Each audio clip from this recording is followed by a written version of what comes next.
പ്രേംലാലെ 4 ദിവസം കൊണ്ട് 3 രാജ്യങ്ങൾ സന്ദർശിച്ച് നരേന്ദ്രമോദി ലോക ശ്രദ്ധയാകർഷിക്കുകയാണ്. ജോർഡാൻ, എത്യോപ്യ, ഒമാൻ എന്നീ രാജ്യങ്ങളാണ് കഴിഞ്ഞ 4 ദിവസം കൊണ്ട് മോഡി സന്ദർശിച്ചത്. മോഡിയുടെ ഈ സന്ദർശനത്തിനെ എങ്ങനെ നമുക്ക് വിലയിരുത്താം? ലോക നേതാവായി മോഡി ഉയർന്നു കഴിഞ്ഞതിന്റെ ലക്ഷണങ്ങളായി ഇതിനെ വ്യാഖ്യാനിക്കാൻ കഴിയില്ലേ? തുഫയിലെ ഇപ്പോ ഇതിൽ രാഷ്ട്രീയം തൽക്കാലം മാറ്റി നിർത്താം. 2014 നരേന്ദ്രമോദി അധികാരമേറ്റതിന് ശേഷം അദ്ദേഹം ഇതുവരെ 97 അന്താരാഷ്ട്ര പര്യടനങ്ങൾ നടത്തിയിട്ടുണ്ട്. അതില് വിവിധ ലോക സമ്മേളനങ്ങളിൽ പങ്കെടുക്കുന്നതിനടക്കം 79 രാജ്യങ്ങളിലാണ് അദ്ദേഹം സന്ദർശനം നടത്തിയത്. ഇപ്പോ ഈ തുടക്കകാലത്ത് അദ്ദേഹത്തിന്റെ ഈ വിദേശ യാത്രകളെല്ലാം തന്നെ വലിയ രീതിയിൽ രാഷ്ട്രീയ വിമർശനത്തിന് വിധേയമായിരുന്നു. വലിയ രീതിയിലുള്ള പരിഹാസങ്ങൾക്കും ട്രോളുകൾക്കും ഒക്കെ വിധേയമായിരുന്നു.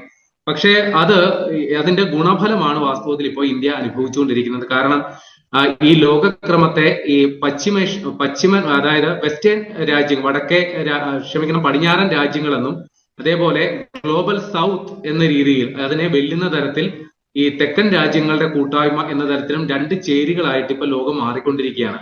അപ്പൊ ഈ ഗ്ലോബൽ സൗത്തിന്റെ നേതാവായിട്ട് ഇന്ത്യ ഉയർന്നു വരുന്നു, അല്ലെങ്കിൽ അതിന്റെ പ്രതിനിധിയായിട്ട് നരേന്ദ്രമോദി ഉയർന്നു വരുന്നു എന്നുള്ളതാണ് ഈ വിദേശ പര്യടനങ്ങൾ അല്ലെങ്കിൽ ആ പര്യടന വേളയിൽ ഇന്ത്യൻ പ്രധാനമന്ത്രിക്ക് കിട്ടുന്ന സ്വീകാര്യത ഇതെല്ലാം കാണിക്കുന്നത്. ഇന്ത്യയുടെ നേതാവിനെ ആ രീതിയിൽ വളരെ ബഹുമാന പുരസ്സരം അല്ലെങ്കിൽ അത്യാഡംബരപൂർവ്വം അല്ലെങ്കിൽ വളരെ ആഹ്ലാദത്തോടെ മറ്റു രാജ്യങ്ങൾ കാണുകയും സ്വീകരിക്കുകയും ചെയ്യുന്നതിനെ ആ രീതിയിലാണ് വിലയിരുത്തേണ്ടത് എന്നുള്ളതാണ് നമുക്ക് ആമുഖമായിട്ട് പറയാനുള്ളത്. അപ്പൊ ഇവിടെ ഈ നരേന്ദ്രമോദിയുടെ ലോക പര്യടനങ്ങളെല്ലാം തന്നെ ഇന്ത്യക്ക് തന്ത്രപരമായ മേൽക്കൈ പല മേഖലകളിലും നേടിത്തരുന്നുണ്ട് എന്നുള്ളതാണ് വാസ്തവം. പ്രത്യേകിച്ചും അന്താരാഷ്ട്ര തലത്തിൽ ഉണ്ടാകുന്ന ചില അനിഷ്ട സംഭവങ്ങൾക്കും അല്ലെങ്കിൽ ചില തർക്കങ്ങൾക്കും യുദ്ധങ്ങൾക്കും പോലും ഇന്ത്യയുടെ നിലപാട് എന്താണെന്ന് ഇരു നേതാക്കളും സസൂക്ഷ്മം കേൾക്കുന്ന ഒരവസ്ഥ ഉണ്ടായിട്ടുണ്ട്. ഇപ്പോൾ പരിഹാരമില്ലാതെ തുടരുന്ന ഒരു യുദ്ധമാണ് ഉക്രൈനും റഷ്യയും തമ്മിലുള്ള യുദ്ധം. അവിടെ പോലും ഒരു മധ്യസ്ഥന്റെ റോളിൽ അമേരിക്കൻ പ്രസിഡന്റ് ട്രംപ് പരാജയപ്പെടുമ്പോൾ ഇന്ത്യൻ പ്രധാനമന്ത്രി നരേന്ദ്രമോദിയുടെ വാക്കുകൾ കേൾക്കാനായിട്ട് രണ്ടു കൂട്ടരും സന്നദ്ധത കാണിക്കുന്നു. രണ്ടു കൂട്ടരും ഇക്കാര്യത്തിൽ നരേന്ദ്രമോദിയുടെ നിലപാടുകളെ പിന്തുണയ്ക്കുകയും നന്ദി അറിയിക്കുകയും ചെയ്യുന്നു എന്നുള്ളതാണ് നമ്മൾ മനസ്സിലാക്കേണ്ട സംഗതി. അതേപോലെ മറ്റു പല സംഭവങ്ങളിലും ഇന്ത്യൻ ഇടപെടൽ ഉണ്ടാകുന്നുണ്ട്. ഇപ്പൊ ആഫ്രിക്കൻ യൂണിയനിൽ പോലും ഇന്ത്യയുടെ വാക്കുകൾ കേൾക്കാനായിട്ട് താല്പര്യപ്പെടുന്ന നേതാക്കളുണ്ട് എന്നുള്ളതോടെ മനസ്സിലാക്കണം. അപ്പൊ ഇവിടെ ഇന്ത്യൻ പ്രധാനമന്ത്രി 4 ദിവസം നീണ്ടു നിൽക്കുന്ന ഒരു പര്യടനം, അതില് 3 രാജ്യങ്ങളാണ് അദ്ദേഹം സന്ദർശിക്കാൻ ലക്ഷ്യമിട്ടത്. ആദ്യം അദ്ദേഹം പോയത് നമ്മുടെ ഇവിടേക്കാണ്, ജോർദാൻ, അവിടെ, അതിനുശേഷം എത്യോപ്യ, അതിനുശേഷം ഒമാൻ എന്നീ 3 രാജ്യങ്ങളാണ് അദ്ദേഹം പോയത്. അപ്പൊ എല്ലാ രാജ്യങ്ങളിലും അദ്ദേഹം 2 ദിവസം ചെലവഴിച്ചു എന്നുള്ളതാണ് മനസ്സിലാക്കേണ്ടത്. പക്ഷെ ഔദ്യോഗികമായിട്ട് ഒരു ദിവസത്തെ സന്ദർശന പരിപാടിയെ ഓരോ രാജ്യങ്ങളിലും ഉള്ളൂ.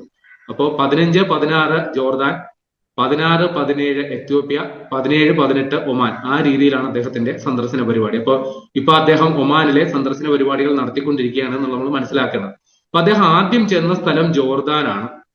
അപ്പൊ ഈ ജോർദാൻ എന്ന് പറയുന്നത് ഈ യാഥാസ്ഥിതിക മുസ്ലിം പാരമ്പര്യം പിന്തുടരുന്ന അല്ലെങ്കിൽ അതുമായി ബന്ധപ്പെട്ടുള്ള ഒരു രാജവംശം ഭരിക്കുന്ന ഒരു രാജ്യമാണ് ജോർദാൻ. പ്രവാചകൻ മുഹമ്മദ് നബിയുടെ 42ാമത് തലമുറയിലെ പിന്മുറക്കാർ അവരാണ് ഇപ്പോൾ ആ രാജ്യത്തിന്റെ ഭരണം കൈയാളുന്നത്. അപ്പൊ നമുക്കറിയാം, ഈ നരേന്ദ്രമോദി എന്ന് പറയുന്നത് തീവ്ര ഹിന്ദുത്വ നിലപാടുള്ള ഒരു നേതാവ് എന്ന നിലയിലാണ് ലോകത്ത് പലയിടത്തും അദ്ദേഹത്തെ വിലയിരുത്തുന്നത്. അദ്ദേഹത്തിന്റെ ആദ്യ കാലത്തെല്ലാം തന്നെ ഈ ഇന്ത്യയിൽ നടന്ന മുസ്ലിം വിരുദ്ധ വേട്ടകളുടെ പേരിൽ അല്ലെങ്കിൽ വർഗീയ കലാപങ്ങളുടെ പേരിൽ ലോകരാജ്യങ്ങൾ സംശയത്തോടെ നോക്കിക്കൊണ്ടിരുന്ന നരേന്ദ്രമോദിയെ പോലും ജോർദാൻ പോലെ ഇത്ര പ്രവാചകന്റെ പിന്മുറക്കാർ എന്നറിയപ്പെടുന്നവർ പോലും വളരെ ഹൃദ്യമായി സ്വീകരിക്കുന്നു. അതും അദ്ദേഹത്തെ ഇവിടുത്തെ ഭരണകൂടത്തിന്റെ ഒരു ജോർദാൻ മ്യൂസിയം ഉണ്ട്. അത് ആ രാജ്യത്തിന്റെ പൗരാണികമായിട്ടുള്ള സകല സമ്പാദ്യങ്ങളും പ്രദർശിപ്പിച്ചിരിക്കുന്ന ഒരു മ്യൂസിയമാണ്. ആ മ്യൂസിയത്തിലേക്ക് അദ്ദേഹത്തെ കൂട്ടിക്കൊണ്ടുപോകുന്നത് അവിടുത്തെ അടുത്ത കിരീടാവകാശി അൽ ഹുസൈൻ ബിൻ അബ്ദുള്ള രണ്ടാമൻ എന്ന് പറയുന്ന രാജകുമാരനാണ് സ്വയം കാർ ഓടിച്ച് നരേന്ദ്രമോദിയെ കൂട്ടിക്കൊണ്ടുപോകുന്നത്. അതേപോലെ അദ്ദേഹത്തെ തിരിച്ച് വിമാനത്താവളത്തിൽ എത്തിച്ച് മടക്കയാത്രയ്ക്ക് എത്തിക്കുന്നതും ഇദ്ദേഹം തന്നെ കാർ ഓടിച്ച ഒരു BMW കാറിൽ എത്തിച്ചുകൊണ്ടാണ്. അപ്പൊ ഇതൊക്കെ വാസ്തവത്തിൽ പറഞ്ഞാൽ ഗുരുതരമായ ഒരു വിദേശ രാജ്യത്ത് നിന്ന് ഒരു പ്രധാനമന്ത്രി വരുമ്പോൾ അത് സുരക്ഷാ മുൻകരുതലുകളൊക്കെ പാലിക്കേണ്ട പ്രോട്ടോകോളുകളൊക്കെ ലംഘിച്ചുകൊണ്ട് അവിടുത്തെ ഭരണാധികാരി തന്നെ വന്ന് ഇന്ത്യൻ പ്രധാനമന്ത്രിയെ കൂട്ടിക്കൊണ്ടുപോയി അദ്ദേഹത്തെ അവിടുത്തെ മ്യൂസിയം കാണിക്കുന്ന മ്യൂസിയം എന്ന് പറയുന്നത് അതിപുരാതനമായ പല സംഭവങ്ങളും ഒമാന്റെ ചരിത്രവുമായി ബന്ധപ്പെട്ട ഇപ്പൊ ചുണ്ണാമ്പ് കല്ലാൽ നിർമ്മിതമായ പ്രതിമകളടക്കം 2014 ആ മ്യൂസിയം നിർമ്മാണം പൂർത്തിയാക്കി. അതിനുശേഷം ഈ ചരിത്രാതീത കാലത്ത് നിന്ന് കണ്ടെത്തിയ മൃഗങ്ങളുടെ അസ്ഥികളും മറ്റുമൊക്കെ അതിൽ പ്രദർശിപ്പിച്ചിട്ടുണ്ട്. ഏതാണ്ട് 9000 വർഷം പഴക്കമുള്ള ചുണ്ണാമ്പുകൾ, ശില്പങ്ങൾ വരെ ആ മ്യൂസിയത്തിലുണ്ട്. അപ്പൊ അതൊക്കെ കാണിക്കാൻ വേണ്ടിയിട്ടാണ് ഈ രാജകുമാരൻ കൊണ്ടുപോയത്. അപ്പൊ അതിനുശേഷം അവിടുത്തെ ജോർദാൻ രാജാവ് അബ്ദുള്ള രണ്ടാമൻ അദ്ദേഹത്തിന്റെ ക്ഷണപ്രകാരമാണ് നരേന്ദ്രമോദി അവിടെ എത്തിയത്. അദ്ദേഹവുമായിട്ട് അവിടെ കൂടിക്കാഴ്ച നടത്തുന്നു.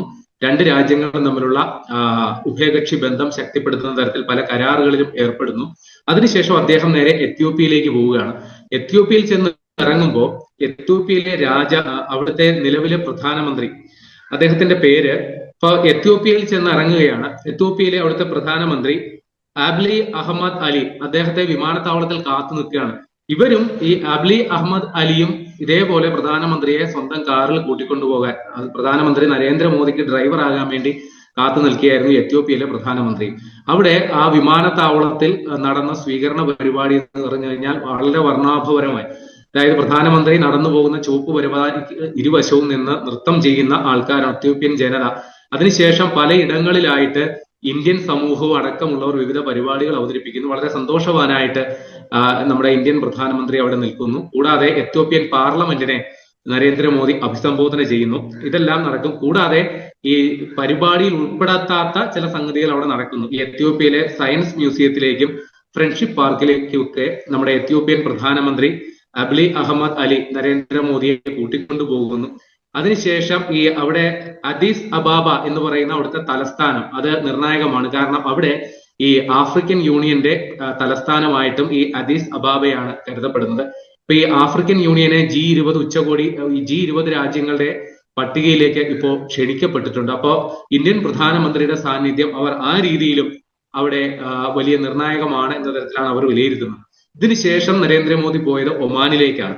ഒമാനിൽ അവിടെ സുൽത്താൻ ഹൈതം ബിൻ താരിഖിന്റെ ക്ഷണപ്രകാരമാണ് അദ്ദേഹം അവിടെ എത്തിയത്. അപ്പൊ അവിടെ എത്തുന്നതിനൊരു കാരണമുണ്ട്.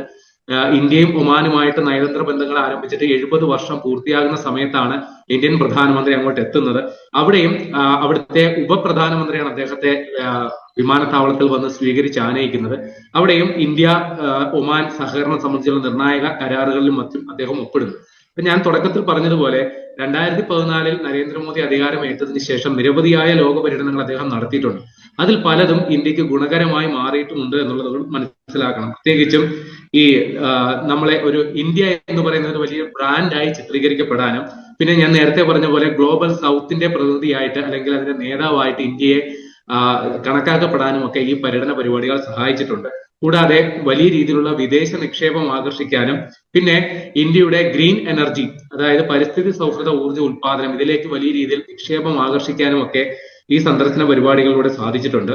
പിന്നെ ഘാന, അർജന്റീന തുടങ്ങിയ രാജ്യങ്ങളിലൊക്കെ കുറെ നാളുകൾക്ക് ശേഷമാണ് ഒരു ഇന്ത്യൻ പ്രധാനമന്ത്രി അവിടെ സന്ദർശനം നടത്തുന്നത്. അവിടെ ചെന്നത് മാത്രമല്ല, നമ്മുടെ ഊർജ്ജ ഉൽപാദനത്തിന് വേണ്ടി ആവശ്യമുള്ള ലിഥിയം, അതേപോലെ സ്വർണം, പിന്നെ മാംഗനീസ് തുടങ്ങിയവയുടെ ലഭ്യത അവിടെ നിന്ന് ഉറപ്പാക്കാനും ഈ സന്ദർശന പരിപാടിയിലൂടെ സാധിച്ചിട്ടുണ്ട്. പിന്നെ നമ്മുടെ ആണവ വൈദ്യുത നിലയങ്ങൾക്ക് ആവശ്യമായ യുറേനിയം, അതിന്റെ ഇന്ധന ലഭ്യത ഉറപ്പുവരുത്തുന്നതിന് വേണ്ടിയിട്ട് ഓസ്ട്രേലിയ, കാനഡ തുടങ്ങിയ രാജ്യങ്ങളിലെ സന്ദർശന പരിപാടികളുമായി ബന്ധപ്പെട്ട് സാധിച്ചിട്ടുണ്ട്. അതേപോലെ നമ്മുടെ അമേരിക്കയിൽ നിന്ന് പ്രകൃതിവാതകം ഇറക്കുമതി ചെയ്യുന്നതുമായി ബന്ധപ്പെട്ടുള്ള കരാറുകൾക്കും ഇന്ത്യൻ പ്രധാനമന്ത്രി അവിടെ എത്തിയതുമായി ബന്ധപ്പെട്ട് സാധിച്ചിട്ടുണ്ട്. പിന്നെ ഫ്രാൻസിൽ പര്യടനം നടത്തിയതിനു ശേഷമാണ് ഇന്ത്യ റഫേൽ യുദ്ധവിമാനങ്ങളുമായി ബന്ധപ്പെട്ടുള്ള കരാറുകൾ, അതേപോലെ നമ്മുടെ സോവിയറ്റ് യൂണിയൻ അമേരിക്കയിൽ നിന്ന് സർവൈലൻസ് ഡ്രോണുകൾ ഇന്ത്യക്ക് കിട്ടുന്നതുമായി ബന്ധപ്പെട്ടുള്ള കരാർ ഉണ്ടായതും നരേന്ദ്രമോദിയുടെ സന്ദർശനത്തിന് ശേഷമാണ്. അപ്പോ നരേന്ദ്രമോദി 2014 അധികാരമേറ്റതിന് ശേഷം നിരന്തരം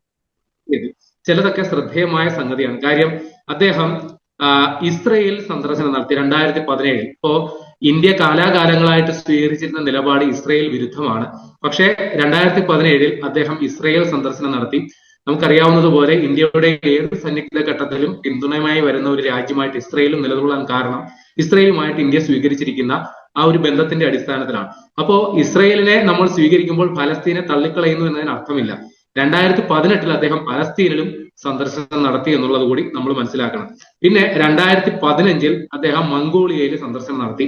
ഒരു ഇന്ത്യൻ പ്രധാനമന്ത്രി ആദ്യമായിട്ടാണ് മംഗോളിയയിൽ സന്ദർശനത്തിനായി എത്തുന്നത്. 2015 തന്നെ അദ്ദേഹം കാനഡയിലും പോയി. അപ്പോൾ 42 വർഷങ്ങൾക്ക് ശേഷമാണ് ഒരു ഇന്ത്യൻ പ്രധാനമന്ത്രി കാനഡയിൽ എത്തുന്നത്. അതേ വർഷം തന്നെ UAE-യിലും അദ്ദേഹം പോയി. UAE-യിൽ ഇന്ത്യൻ പ്രധാനമന്ത്രി വരുന്നത് 34 വർഷങ്ങൾക്ക് ശേഷമാണ്.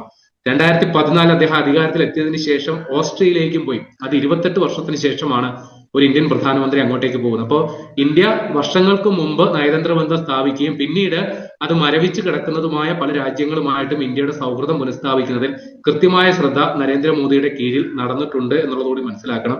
ഇതുകൂടാതെ സമീപകാലത്തുണ്ടായ ചില തന്ത്രപരമായ നീക്കങ്ങളും ഈ വിദേശ പര്യടനങ്ങളുമായി ബന്ധപ്പെട്ട് വായിക്കണം. കാര്യം തുർക്കി ഇന്ത്യയുടെ ഒരു ശത്രു രാജ്യമായിട്ട് ഇപ്പോൾ മാറിയിട്ടുണ്ട്. അപ്പൊ തുർക്കിയുമായി ശത്രുതയുള്ള ഗ്രീസും സൈപ്രസുമായിട്ടും ഇന്ത്യ ഇപ്പോൾ വലിയ സഹകരണത്തിലാണ്. അവിടെയും നമ്മുടെ G7 ഉച്ചകോടി നമ്മുടെ കാനഡയിൽ നടക്കുന്ന ആ പരിപാടിക്ക് പോകുന്ന വേളയിൽ ഇന്ത്യൻ പ്രധാനമന്ത്രി ഗ്രീസിലും സൈപ്രസിലും സന്ദർശനം നടത്തി. അത് മാത്രമല്ല, അതിൽ സൈപ്രസ് എന്ന് പറയുന്ന തുർക്കിയുടെ ശത്രു രാജ്യത്തിന് ഇന്ത്യ ബ്രഹ്മോസ് മിസൈലുകൾ വാഗ്ദാനം ചെയ്തിട്ടുണ്ട്. അതുകൂടാതെ ദീർഘദൂര പ്രഹരശേഷിയുള്ള മറ്റ് ആയുധങ്ങളും ഇന്ത്യ സൈപ്രസിന് വാഗ്ദാനം ചെയ്തിട്ടുണ്ട്. ഇതേ പരിഗണന തന്നെയാണ് ഇന്ത്യ ഗ്രീസിനും കൊടുത്തിരിക്കുന്നത്. ഇതേ രീതിയിൽ ഇന്ത്യ ഏതെങ്കിലും ഒരു ആയുധം കരാർ സംബന്ധിച്ച് ഗ്രീസുമായിട്ട് ധാരണയില്ലെങ്കിൽ പോലും ദീർഘദൂര പ്രഹരശേഷിയുള്ള ആയുധങ്ങൾ ഗ്രീസിന് കൈമാറാൻ ഇന്ത്യ സന്നദ്ധമാണ് എന്നുള്ള കാര്യവും ഇന്ത്യ അറിയിച്ചിട്ടുണ്ട്. അപ്പോൾ ഒരേ സമയം ഇന്ത്യ മറ്റ് രാജ്യങ്ങളുമായിട്ട് ഇത്തരത്തിൽ ഒരു സൗഹൃദ അന്തരീക്ഷം സൃഷ്ടിക്കുകയും അതേ സമയത്ത് തന്നെ ചില തന്ത്രപരമായ സമീപനങ്ങൾ ഇത്തരം സന്ദർശന പരിപാടികൾ സ്വീകരിക്കുകയും ചെയ്യുന്നുണ്ട് എന്നുള്ളത് കൂടിയാണ് ഈ മോദിയുടെ ഇത്തരം വിദേശ സന്ദർശന പരിപാടികളുമായി ബന്ധപ്പെട്ട് മൊത്തത്തിൽ നമുക്ക് പറയാൻ സാധിക്കുക.